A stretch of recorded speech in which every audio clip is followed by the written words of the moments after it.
So if you're an Amazon influencer and you're using the Oink for Influencers extension, there is a feature in this right here called Content Gap. It is one of the simplest to use, but if you don't understand what the point of it is or what it's for, it could also be a little bit confusing. So I'm going to show you exactly how to use this feature and explain to you how this feature can help you make more money in the Amazon influencer program. And by the way, if you're an Amazon influencer and you don't have Oink yet, I'll put a link in the description below. So first off, let's go through the setup. You're going to go to your storefront. This is a pro subscriber feature also. You're going to go to your storefront. You're going to click other actions and you're going to select Content Gap from here. We got a pop-up. And what this is saying is it wants us to go and download a sales report. So we're going to head over to our earnings report. And I want you to switch the store ID over to your on-site ID. That is typically going to start with ONAMZ. Because most of the people watching this video are doing shoppable on-site videos, this does also work for off-site as well if you wanted to use that, but we're going to go with the on-site for the demonstration. So select your on-site, and then what you want to do is go down to download reports. And now that we're here on the 1, 2, 3, so over here what we want to do is we want to change the date. I recommend just going to 30 days right here, hitting apply. We're going to select CSV. I already have that selected. And then we're simply going to go over and click download reports whenever you do, or generate reports. This is going to take a couple of minutes depending on how many sales you got. And then whenever it's done, it's going to give you a file right here to download. And then what we're going to do is once that's downloaded, we're going to go back over to the storefront and we are going to select the browse files feature and we're going to find that file we just downloaded and upload it here. Now it's probably going to download that file in a zip file, so you have to unzip it first. So click browse files, select your file, and then once your file is selected, simply click upload and wait for it to do its analysis. And here we are.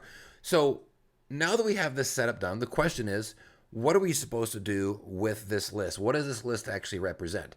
So what we have here on a list is we took that sales report and we picked any ASIN, which we can see here, which appears at least 3 times on that sales report. If it appears at least 3 times, there's a little bit of a trend or a pattern that we are seeing on the sales report. People are purchasing this item pretty consistently through your store ID. But the flip side of that is these are ASINs that you don't have any content for yet on your storefront, right? So it's cross-checking the sales report against your current storefront, and then it's going to give you this list of any ASIN that has sold at least 3 times on your sales report that we just downloaded, but also doesn't appear on your storefront already. Why do we want to know this list?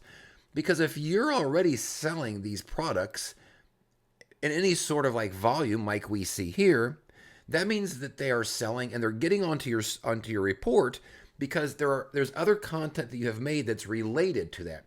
Now, they're not necessarily buying the actual thing on the content that you made, but these end up being related sales in some way, right?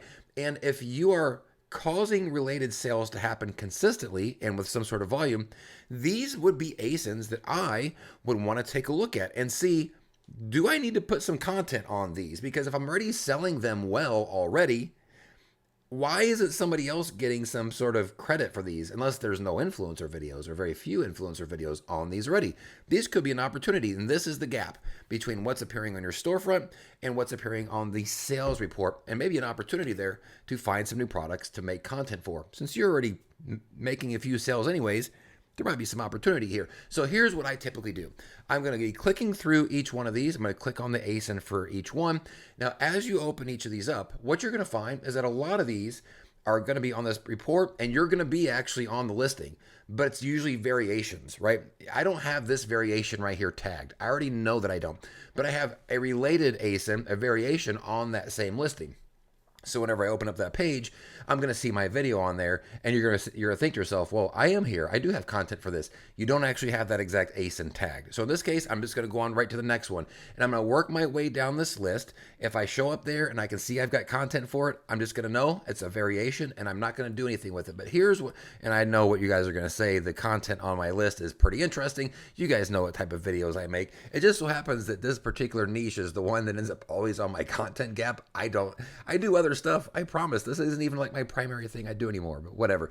Let me find a really good example here for you guys of a product that I just saw going through this list. I have to dig through here a little bit and find that listing. and it's going to be the cat house right here. So this one I have sold 4 times over the course of the last month. Let me actually click this listing. And when we take a look at this, we see that there are 2 videos on this. Let's see what videos. And this is great. Neither of them are mine. So something that I am making, something cat related, people are watching it and then they're turning around and buying this specific product pretty consistently. I sold 4 without any direct content over this. Let's see how many it's selling over the course of the last month. There we go. It's selling 1,000 units over the course of the last month. That's really good. For me, this is something that I would consider pursuing, purchasing, and making content for. I'm already making really good sales off of them, and I don't even have content for this yet. And that's really the point of the content gap. It is to point you in the direction of products which are already performing because, look, they're already on your sales report. You don't have any direct content for these. You might have related through variations, and that's fine.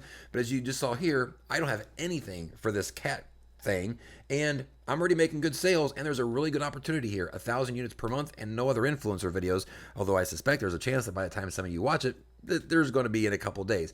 But that's what you want to do with the content gap. This is more about trying to identify patterns that are already happening on your sales report and giving you products to target based off of those patterns of things that you're already selling. It's basically looking like if these are going to keep selling in the future, I want a piece of that if there's an opportunity there. And that's what the content gap is about. It's about opportunity. Don't spend a lot of time looking at each one. Simply click. If you already appear on that listing, close it and move to the next one until you find an opportunity like you just saw there.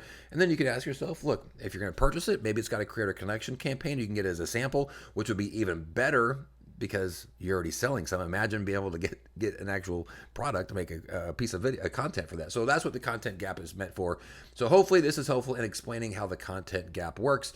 And obviously, as always, let me know if you've got any questions, and good luck.